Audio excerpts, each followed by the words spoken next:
जब तीर्थंकर सिद्ध परमेष्टि बनकर सिद्धशिला पर विराजमान होते हैं तो एक और देवगण उत्सव मनाते हैं, तो दूसरी ओर उनके विद्यमान भक्त थोड़े से व्याकुल होते हैं।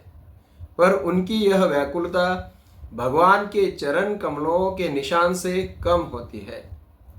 भक्तामर स्तोत्र के इस 36वें श्लोक में आचार्य मानतुंग जी तीर्थंकर भगवान के चरणों का, उनके पदचिन्हों का महत्व बताते हैं कि भगवान जिस मार्ग पर चले वही मोक्ष का मार्ग है, अन्य नहीं।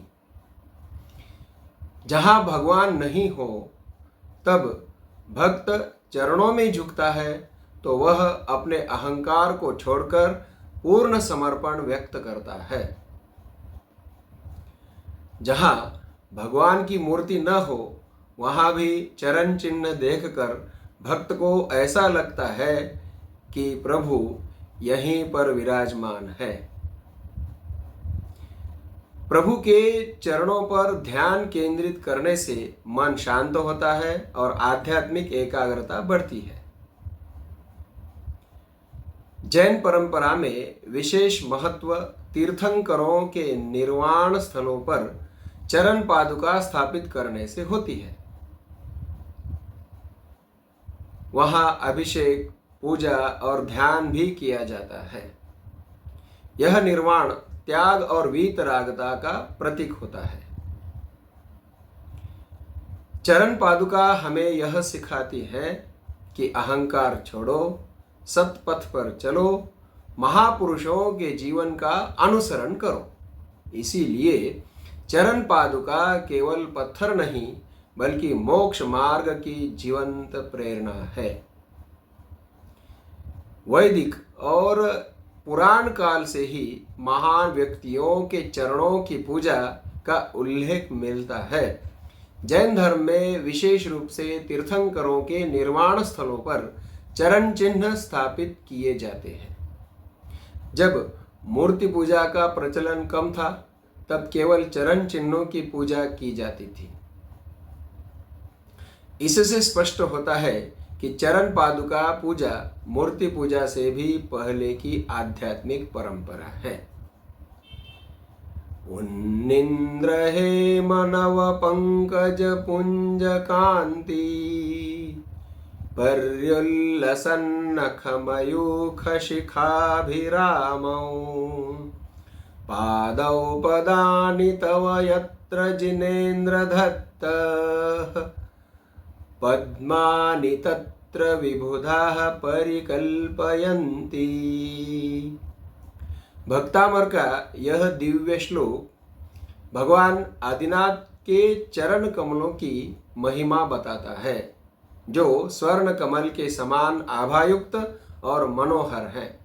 यह श्लोक दरिद्रता दूर करने, धन या व्यापार में वृद्धि और शारीरिक तथा मानसिक सुख प्राप्ति के लिए अत्यंत प्रभावशाली माना जाता है, जिसका नियमित पाठ समृद्धि लाता है। हे जिनेन्द्र, आपके जो चरण कमल खिले हुए स्वर्ण कमल के समूह की कांति को धारण कर रहे हैं तथा आपके चरणों के नखों की किरणें अत्यंत मनोहर है। आप जहाँ जहाँ अपने चरण रखते हैं वहाँ वहाँ देव स्वर्ण कमल रच देते हैं। भगवान जिनेन्द्र का संपूर्ण जीवन सम्यक चारित्र का सर्वोत्तम उदाहरण है। ऐसे चारित्र से ही निर्वाण प्राप्ति होती है। जिनेन्द्र भगवान का संयमित जीवन और उत्तम चारित्र समझाने के लिए लोकांतिक देव जहाँ जहाँ जिनेन्द्र भगवान चरण रखते हैं वहाँ वहाँ सुवर्ण कमलों की रचना करते हैं, मानो वहाँ की धूल भी स्वर्णमय हो गई हो। अब देखते हैं शब्दशः अर्थ। तो देखिए, पहला शब्द है जिनेन्द्र। हे जिनेन्द्र प्रभु। तव का अर्थ है आपके। अभिरामौ पादौ का अर्थ है आपके मनोहर दोनों चरण। उन्निंद्र यानी खिले हुए, हेम यानी सुवर्णमय, तव नव पंकज अभी अभी ताजे कमल, पुंज यानी गुच्छ, तो उन्नीन्द्र हेम नव पंकज पुंज कांति ही का अर्थ हुआ कि अभी अभी खिले हुए नव स्वर्ण कमल के गुच्छों की कांति समान। पर्युल्लसन का अर्थ है शोभायमान। नखमयूख यानी नखों से परावर्तित किरण। शिखा यानी मनोहर तेज। पर्युल्लसन नखमयूख शिखा का अर्थ हुआ कि चरणों के नख किरण ऐसे शोभायमान हो रहे हैं कि चरणों के आगे की जगह मनोहर हो गई है। यत्र जहां पर पदानि दत्तः, हे जिनेन्द्र भगवान आपने अपने चरण रखे हैं, तत्र यानी वहां पर, विबुधाः यानी विद्वज्जन या फिर लोकांतिक देव क्या करते हैं, पद्मानि परिकल्पयन्ति का अर्थ है कि कमलों की रचना कर देते हैं।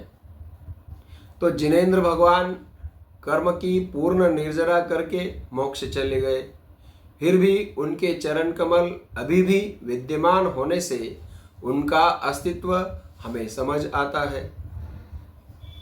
हे जिनेन्द्र, आपके चरण ऐसे सुंदर और तेजस्वी हैं जैसे स्वर्ण कमलों का समूह खिला हो।